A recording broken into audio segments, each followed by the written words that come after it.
"Get out of the house. It's mine now," he said, standing there like he owned the place. My robe, my whiskey, my wife. And not just standing smirking. His name? Tyler. The kind of guy who probably flexes in mirrors at gas stations and thinks a six-pack gives him permission to steal another man's life. I didn't blink. Just stepped closer. The air was heavy, like the calm before a hurricane. I stared him down and said, "Pack your stuff, sign my papers, take her, and move to Morocco to live your dream, or stay here, and I'll make sure you both regret it." He hesitated. She didn't. Madison, my wife of 6 years, didn't even flinch. She just sat on the couch, legs crossed, her lips curled into that smug little smile she thought made her look superior. That's when I knew. She was gone. Not physically, she was still there, dressed like a teenager going to Coachella, but the woman I married had been replaced by this cold, calculating brat with no soul behind her eyes. The door slammed behind me. My hand did that. I didn't wait for a reaction. I knew the sound would echo through their heads for days. But what I did next, that's where this story begins. Rewind. 2 weeks earlier. The first crack in the illusion. It was a Tuesday. She never wore perfume on Tuesdays. Said it was her reset day. But that morning, as she brushed past me in the kitchen, I caught a whiff of something floral and expensive. Not just perfume, new perfume. The kind that says, "Notice me. Want me." New scent. I asked casually, watching her pour almond milk into her smoothie like she wasn't hiding something behind those fake lashes. She didn't even pause. Sample from a coworker. Nothing serious. And then she kissed me on the cheek, quick, mechanical, and walked out the door. Except, her office was in the opposite direction. I followed. Not like a creep, like a man with instincts that had been numb for too long and suddenly screamed awake. She didn't drive to the agency where she worked in HR. She drove past it, all the way across town, to some high-rise condo building I'd never seen before. She went inside and didn't come out for 3 hours. 3 hours. On a workday. In heels she never wore for me. That night, she came home and told me traffic was brutal and that her boss was riding her all afternoon. The way she said it made me flinch. Something in her tone, cold, careless, like she enjoyed lying to me. I didn't say a word. Just nodded. But inside, my stomach turned with a sick clarity. I was sleeping next to a stranger. The next few days were a slow drip of poison. Her phone never left her hand. She'd turn it over any time I walked by. Rookie move. I stopped trying to talk to her. Every sentence out of her mouth was either a complaint, a deflection, or some passive-aggressive dig. I could take the silence. It was the disrespect that burned. And then came the photo. Friday, 3:14 p.m. My buddy Nathan, works in real estate, texts me. "Nathan, yo, I think I just saw your wife. Wasn't she supposed to be in Chicago this weekend?" Attached was a photo. Not grainy. Not accidental. Clear as daylight. Madison, sitting outside a rooftop bar. Red dress. Leaning into a guy. Laughing with her head thrown back. Her hand on his chest. His hand on her thigh. Tyler. I didn't need confirmation. I didn't even need a name. The look in her eyes was enough. That look used to be for me. That night, I didn't sleep. I watched the minutes tick by. I heard the garage door open at 2:08 a.m., heard her heels click down the hallway. She slipped into bed like nothing happened. "Did you have fun in Chicago?" I asked. A pause. Long enough to hang herself. It was, yeah, quiet. Needed that. Then she turned her back to me. I stared at the ceiling for hours. She didn't know what was coming. The confrontation happened 2 days later. I came home early. Door unlocked. Voices upstairs. Laughter. Her laugh, that same damn laugh from the rooftop photo. I walked up slowly. Each step felt like a countdown to something I'd never come back from. And there he was. Tyler. Wearing my robe. Drinking my Glenlivet. Speaking in my bedroom. And Madison? She didn't even look shocked. Just said, "You weren't supposed to be home until 6. As if I was inconveniencing her affair. That's when he said it. "Get out of the house. It's mine now."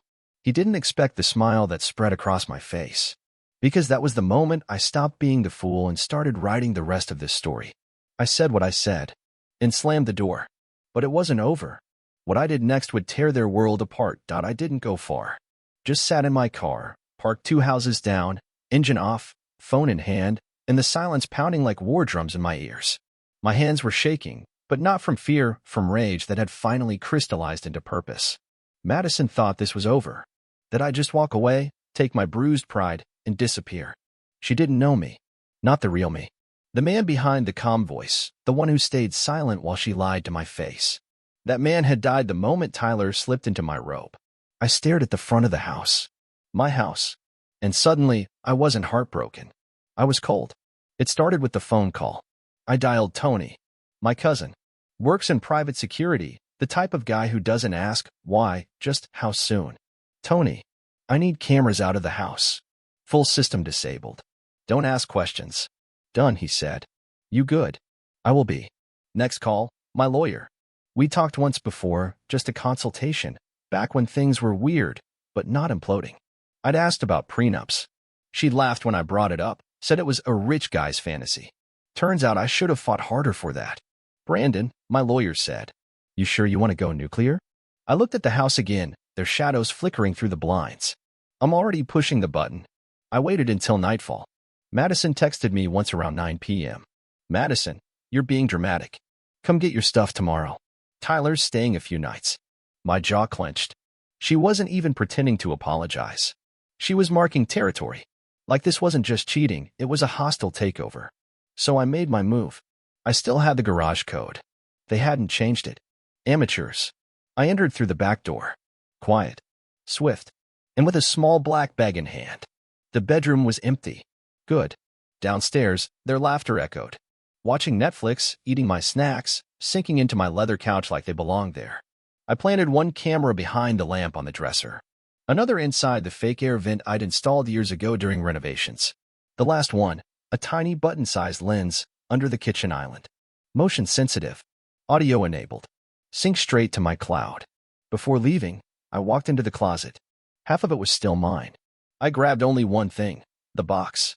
Inside was a sealed manila envelope with receipts, printouts, screenshots. A file I'd been building the past week. Everything from hotel bookings to suggestive texts she thought she'd deleted. I wasn't going to yell. I wasn't going to cry. I was going to document. Let her laugh now. The next morning, I sent her a message. Me, house transfer papers are coming today. I suggest you start packing. No reply. Of course not. She'd probably throw it in Tyler's face, expecting me to beg or crawl back.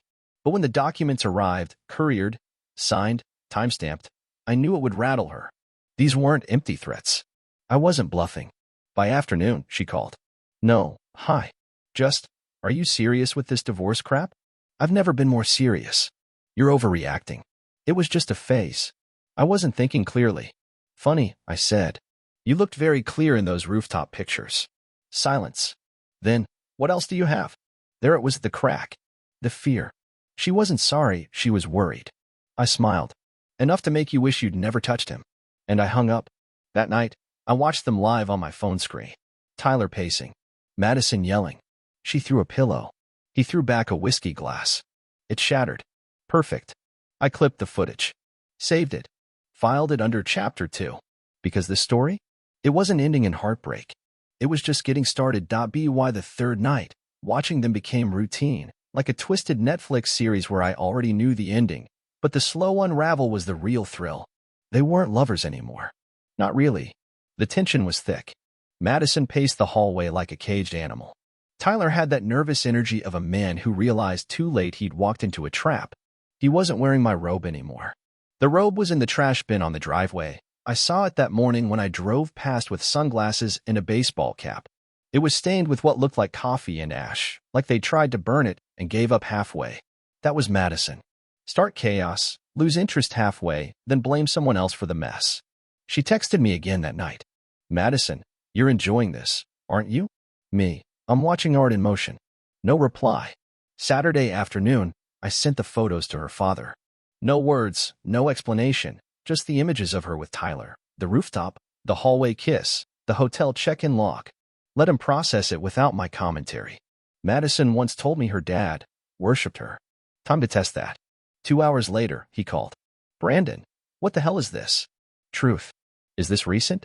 3 weeks ago. While she was in Chicago. Silence. Then he said something that hit harder than I expected. She used to be better than this. That sentence stuck with me all night. Used to be. I wondered how long she'd been slipping, how long I'd been blind. Or maybe she was never what I thought. Maybe she just wore a better mask before. Sunday morning. Church bells in the distance. Madison used to go. She stopped when she met Tyler. Said it made her feel judged. I checked the footage. They were fighting again. She threw a glass of orange juice at him. It hit the wall and dripped like blood down the white paint. He shouted something about her being ungrateful. She said, "You're just a toy I got bored of." I paused the video, sat in silence. That sentence, it hit too close. That was me once. I called Tony again. "Need another favor," I said. "Same house?" "Yeah. This time, I want the locks changed. While they're out, you'll have a tower window. I'll get you the schedule." Madison still used our old calendar app. She never removed my access. Rookie mistake number 5. Monday at 3 p.m., they had a brunch with Jessica scheduled. Jessica didn't exist. That was her code for spa and wine with Tyler. Perfect window. I coordinated with Tony. Got the locksmith.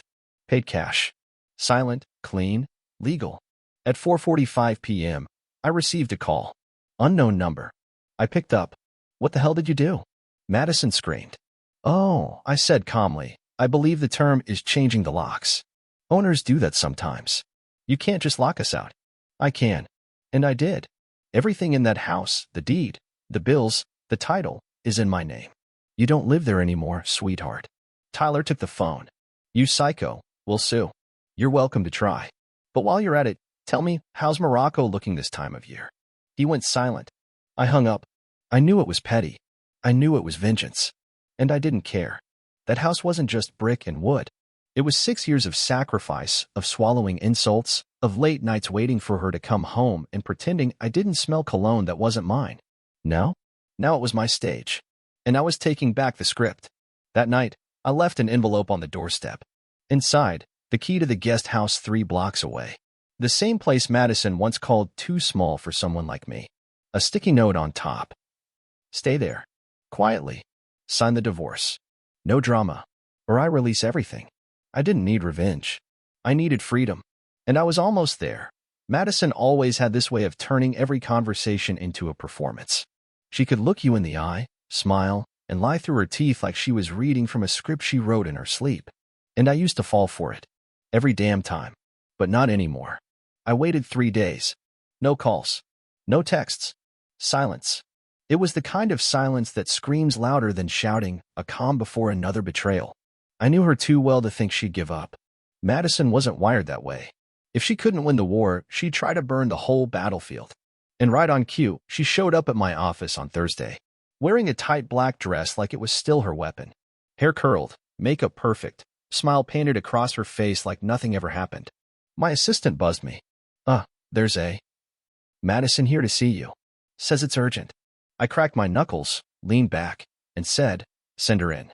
She walked in like she owned the building. "I just want to talk," she said, her voice soft, her eyes watery, the kind of performance that would have broken me 2 months ago. I didn't even blink. "You've got 5 minutes." She sat down, crossed her legs, and began the act. "I made a mistake. I know I hurt you. But Tyler doesn't mean anything." I was lost. I felt ignored. I didn't know how to say it. I raised a hand. "Stop." She froze. "Let's skip the script," I said. "Because I've read this one before. And the ending sucks." She dropped the fake sadness immediately. Face tightened. Eyes narrowed. "You think you're the victim? You were never around. You buried yourself in work." I was lonely. Tyler listened. "Tyler wanted what he couldn't earn," I said calmly. "And you gave it to him on a silver plate." She scoffed. "You're not perfect. Don't act like you are." I stood up slowly. Walked to the door. Held it open. "Madison, you didn't just cheat. You betrayed. That's worse. That's deeper." Her voice cracked. But this time, it wasn't acting. "What do you want from me?" I looked her in the eye. "Honesty. And you're fresh out." She left in silence. That night, I watched the guest house footage. She was crying. Real tears. Tyler wasn't there. She'd thrown a picture frame. It cracked against the wall, a photo of us in Santorini from 5 years ago. I remember that trip. I carried her down marble stairs because her heels broke. She called it the most romantic thing I ever did. Now it was shattered glass. I should have felt something. Instead, I poured a drink, turned off the screen, and let the silence surround me. 2 days later, she tried again. This time, a letter, handwritten. Left in my mailbox, no stamp. It was long. 6 pages. Rambling. Half apology, half blame shifting. She wrote things like, I don't know when we stopped being us. I hated how cold you became. Tyler made me feel seen. But the part that stuck with me? I didn't think you'd actually let me go. That told me everything I needed to know. Madison didn't love me. She loved the version of me that forgave her lies. The version who ignored the lipstick stains on receipts, the late nights, the perfume. She loved control. And I had taken it away. Monday morning, I filed the final divorce documents. Everything was ready. Split down the middle. She got the car she adored. I kept the house. No alimony. No second chances. I emailed her. Papers filed. Sign or face exposure. Your choice. An hour later, she replied. You win. But she was wrong. This wasn't about winning. It was about freedom. And for the first time in 6 years, I was finally breathing clean air again. By Tuesday, the papers were signed. I didn't have to see her. Didn't want to. Her signature arrived as a PDF in my inbox, neat and cold, like she was just closing a subscription, not 6 years of marriage. There was no, I'm sorry, no final words, no handwritten note tucked into the envelope. Just her name at the bottom, in that sharp cursive I used to trace with my finger while she slept. I stared at it for a minute, longer than I should have. Then hit download, saved it under a folder called Freedom, and deleted the email without blinking. It was over. Legally, at least. Emotionally, that was a different battlefield entirely. Wednesday night, I found myself sitting alone at the same bar where we had our first real date. It wasn't planned. I just ended up there, like muscle memory took over the steering wheel. The bartender didn't recognize me. Too many years, too many changed lines on my face. But I remembered that booth in the corner. I remembered Madison laughing at a dumb joke I told about office printers. I remembered her hand on mine, the way she played with the sleeve of my jacket like she didn't want to let go. Back then, she looked at me like I was the only man in the world. Now she looked at me like I was an obstacle. I ordered 2 whiskeys. One for me, one for the ghost. And I drank both. The days that followed were weird. Not painful. Not peaceful. Just strange. I'd wake up expecting her side of the bed to be messy. It wasn't. I kept it clean now. I'd reach for the toothpaste and remember she hated when I squeezed from the middle. Now I did it on purpose. Little rebellions. Her clothes were gone. Her scent was fading. But the silence, that stayed. I filled it with music. Podcasts. The occasional TV show I never had time to watch. But nothing filled the space. You know the kind, that heavy, invisible space where someone used to be. Then came the text. Tyler, we're done. She's all yours again. Just like that. I stared at the screen. Laughed out loud. Tossed my phone on the couch and poured myself a drink. She burned her bridge, and he left her in the ashes. Not my problem anymore. But here's the thing. As much as I told myself I didn't care, part of me did. Not for her. For the truth. I needed to know why him. Tyler was everything she claimed to hate. Flashy. Broke. A walking cliché. I was the one who worked late so she could quit her job. I paid for her mother's surgery. I stayed loyal even when she gave me every reason not to. So I called her. She picked up on the second ring. Brandon, I want one thing, I said. Truth. One sentence. Why him? Silence. Then, softly, because he made me feel dangerous. And I wanted to hurt you. It hit harder than I expected. Not because she said it. Because it felt true. She didn't cheat for love. She cheated for power. For the thrill of shattering something good just to see what it sounded like. I said nothing. Just hung up. That night, I opened the Santorini photo. The one she'd smashed against the wall. I scanned our faces. She was already fading in mine. But I looked happy. Whole. That man was still in there, buried under betrayal, waiting for his chance to resurface. And now that the wreckage was cleared, he could finally breathe again. I wasn't healing for her. I was healing despite her. The truth had its own kind of sting. Because he made me feel dangerous. And I wanted to hurt you. Those words didn't just sit with me, they dug in. Not like a knife. Knives are quick, clean. This was slower. Like rust spreading under paint, eating away at something you thought was solid. She wanted to hurt me. Not because I did something wrong. Not because I failed her. But because I made her feel safe, and to someone like Madison, safety meant boredom. By Friday, I started sleeping through the night again. No dreams. No midnight jolts with sweat-soaked sheets. Just silence. And waking up to myself. That might sound like nothing, but after months of suspicion, months of forcing smiles through gritted teeth, waking up alone felt like peace. The guest house? She moved out. Left it trashed. Empty wine bottles. Burned out candles. One of my shirts, crumpled on the floor like a discarded souvenir from a life she never appreciated. Tony called me that morning. She's out. You want me to clean it or burn it? Clean it, I said. Let the fire be symbolic. A week passed. Then two. No contact. No calls. No desperate messages. No fake apologies wrapped in nostalgia. She was either licking her wounds or lighting someone else's world on fire. I didn't care. Well, mostly. Because just when I thought it was all behind me, Madison found one last way to spit in my face. I was at the gym when I got the email. Subject line: request for testimonial, new hire background. I almost deleted it until I saw the name. Tyler Grant. She gave him a job. Not just any job, my job. At my old partner's firm. She convinced someone to bring him in as a junior consultant. The same guy who stood in my living room wearing my robe, now listed as a rising analytical talent. I laughed so hard I nearly dropped the weights. She didn't just cheat and lie. Now she was repackaging her boy toy as a success story, trying to ride his half-naked ambition into respectability. I forwarded the email to my friend at the firm, Dave. Tyler Grant? You serious? Dave called me 30 minutes later. Dude, I had no idea. I thought he was just some intern with good references. He's already messed up 2 client calls. Yeah, I said. That's about his speed. Want me to pull the plug? I hesitated. I had the power, but I didn't need revenge anymore. Let him hang himself, I said. Just make sure he's on speakerphone when he does. But Madison? She wasn't done. Saturday evening, I got a knock on the door. There she was. No makeup. Hair tied back. Holding a shoebox. What is it? I asked. She handed it to me. Just stuff I found. Yours. I opened it right there on the porch. Inside, an old watch, my cufflinks, a Polaroid from our anniversary, a tie she used to call Mike closer. And one more thing. A necklace I bought her on our 3rd year. The one she said she'd never take off. Thought it was yours, she said. It was. Until you gave it back.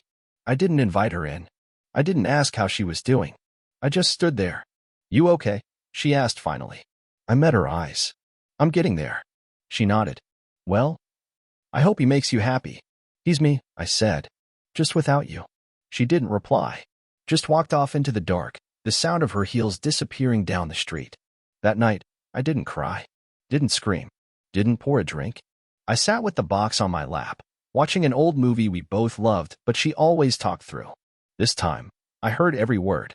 Because the silence wasn't empty anymore. It was earned. Sunday morning brought rain, not the light kind that taps windows gently, but the kind that pounds rooftops and soaks through everything. A fitting backdrop for what I did next. I took the box Madison gave me, the watch, the cufflinks, the photos, the tie, the necklace, and drove up to Pine Hill. It was the place we once talked about buying land on, back when dreams still came with "we" attached. She wanted a garden. I wanted silence. Now, all that was left was mud and wind. I brought a shovel. Call it symbolic. Call it crazy. But I dug a hole, just deep enough to swallow memories, and laid every item in, one by one. The watch? Tickless. The cufflinks? Dull. The tie? Wrinkled. The photo? Smiling liars. The necklace? Cold. And then, I set them on fire. The flame struggled in the rain, but it caught, enough to melt, to blacken, to destroy what used to mean everything. I stood there, hoodie soaked, arms folded, eyes dry. I didn't burn them because I hated her. I burned them because I loved her. And I couldn't afford to anymore.